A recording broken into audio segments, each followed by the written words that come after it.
Hi YouTubers, welcome to one of my videos. The new radiator has arrived. It's a lot lighter than the original. The metal is a bit thinner and things like that, which is what you would expect these days. I didn't realise it would come with new drain plugs, which is quite nice, or bleed screws, so that's a plus. I was going to reuse the old ones, but it comes with new ones. I've actually put in the top rubber mounts. I've got those in now. I've fitted those, and I've also fitted the thermostat for the fans, and this is a 3-wire system for some reason. I don't know what the 3 wires are.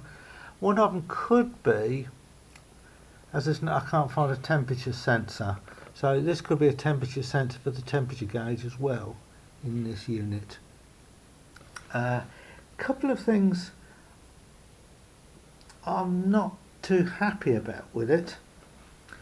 On the original one, this thermostat or switch for the fans threaded into a brass bushing, and the brass bushing came right to the top and out the plastic.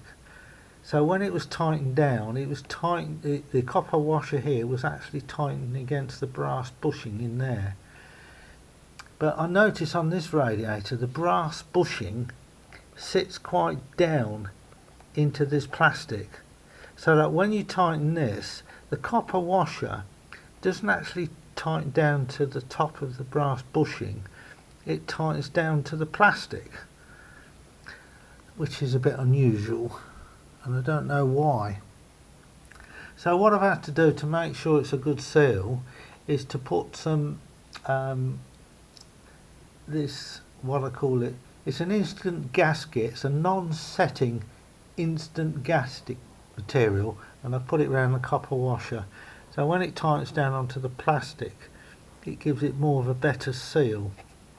So the original one tightened down onto the brass fitting, because the brass fitting come out the top, so it's metal to metal when you tighten it.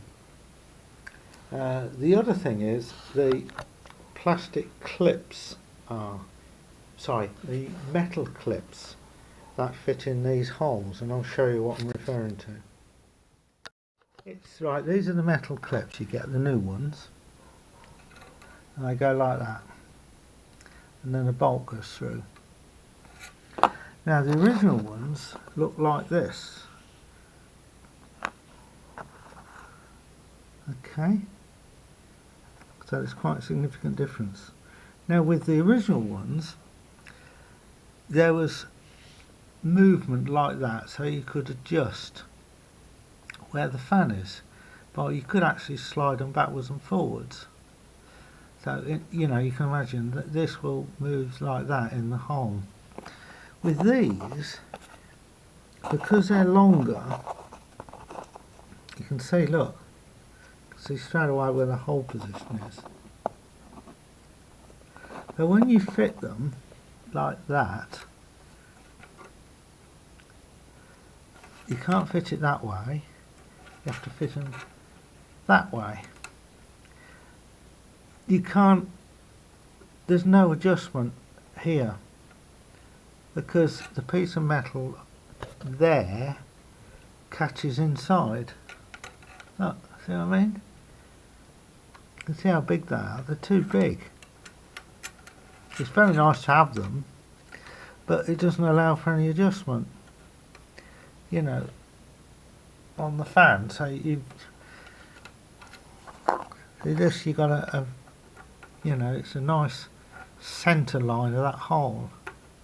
With this one, this, you know, you can see, you can only just get a bolt in, and they don't grip the metal. These actually have got a gripping point on them, so it grips there. So I'm going to have to see if I can use them, or if I can't, I'll have to put nut and bolt through, so that I've got some adjustment when I've got the fan on it. just a minor criticism, but it can make a lot of difference when fitting it. And they don't hold themselves on. And even in the other end, you see what I mean? God, there's going to be a struggle to get them on actually.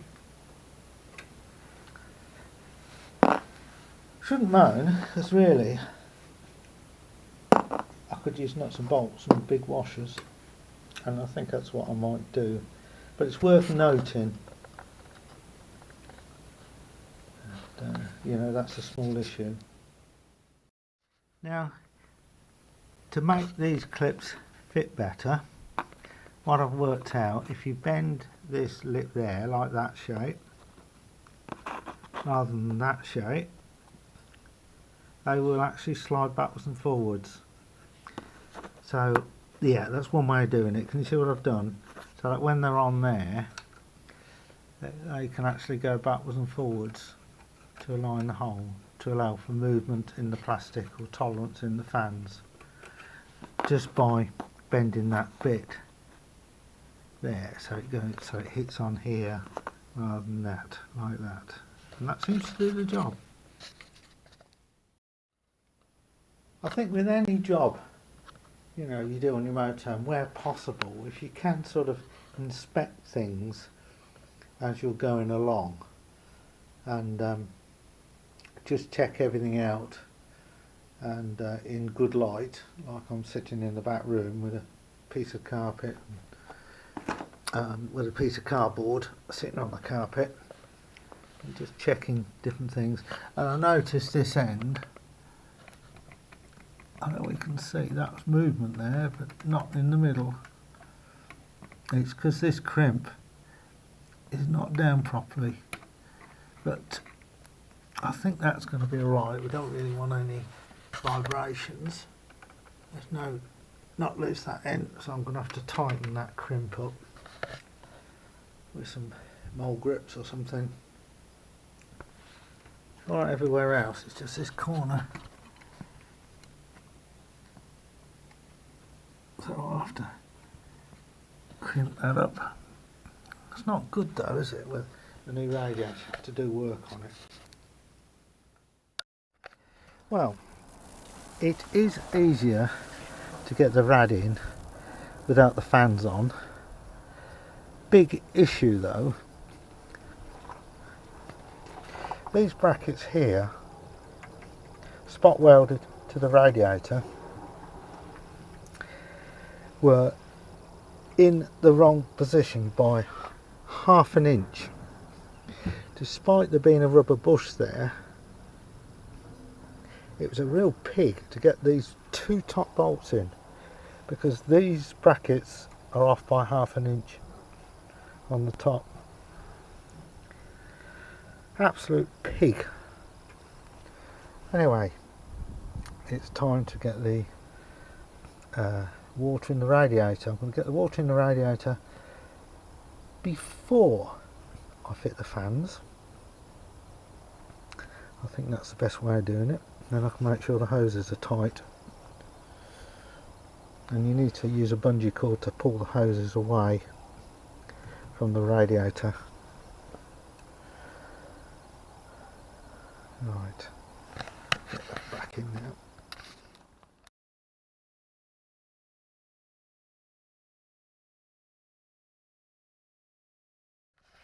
Well, I've got the first fan in. Make sure it's not hitching the grill. It's not an easy task to do. Using new bolts makes a difference. Yeah, it's not the easiest task to do. Got the water hoses on and clips.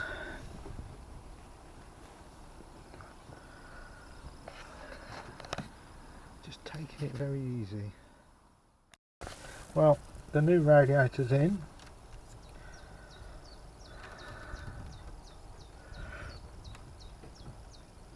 I'm not sure what half these wires do, but the radiator's in. New bolts, new clips. tried to warm it up, but it's going to take ages, so I'm going to have to give it a test run. But I'm so knackered. I think I'm going to leave that for another day. And I spilt the water, so if I got a leak, it's going to be difficult for me to know which is which. I think what I've got to do is bleed this to the heater when it's warmed up. I'm not certain. Right, so that's the spare wheel bracket got to go back in. And yeah, the problem I've had is to do with this fixing here on the rad and that one there. It's off by ½ an inch, which is a real pain. Hi YouTubers, I'm back home now. I couldn't easily film me fitting the new radiator. It's quite difficult to do, but it went in. It was a blooming struggle, and what the issue was really to do with these top fixings, these two, that one and that one. And what I found, I could get this one in, the bolt in, couldn't get that one in. And what happens here is on the top there's a rubber bush that goes in there and one in there. Inside the rubber bush is a brass insert which pushes in and out, and the same with that one. And it has a big washer on this side, and the bolt actually is tapped into the top main chassis rail where the bonnet catches, so you can't easily move the position. And when I fitted the new one, I fitted the bushes in, the rubber bushes with the brass insert, put all the clips on and everything, and that went all right. This one, when I put the bolt through the centre of the bush, it was malaligned with the tapped hole in the main rail, and it was off by a good 10-12 millimetre, ½ inch. And when I measured this bracket, this one here on the new radiator was too far this way.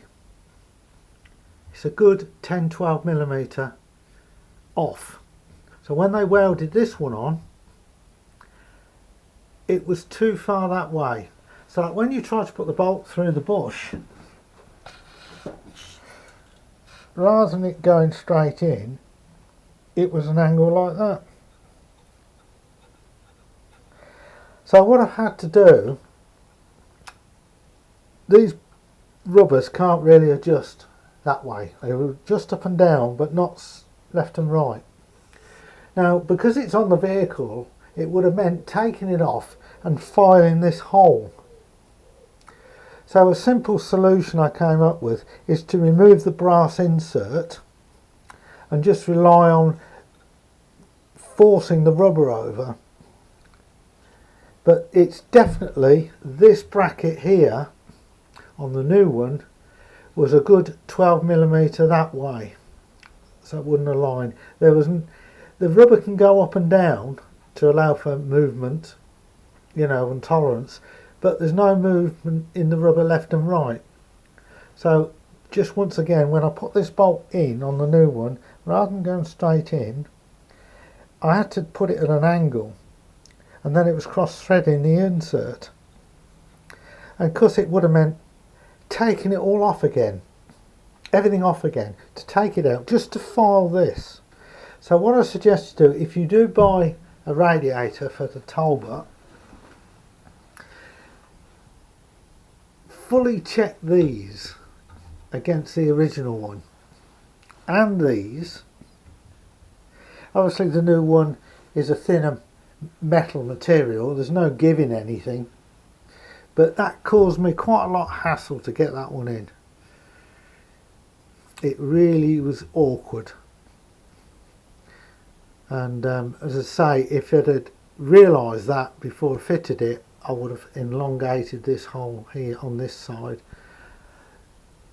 and this side, so there's that much movement in this hole, left and right, and you can't slacken that off because these are sitting okay at the bottom. They're all right, so you can't sort of do that with the new Radiator because it has to sit on the rubbers.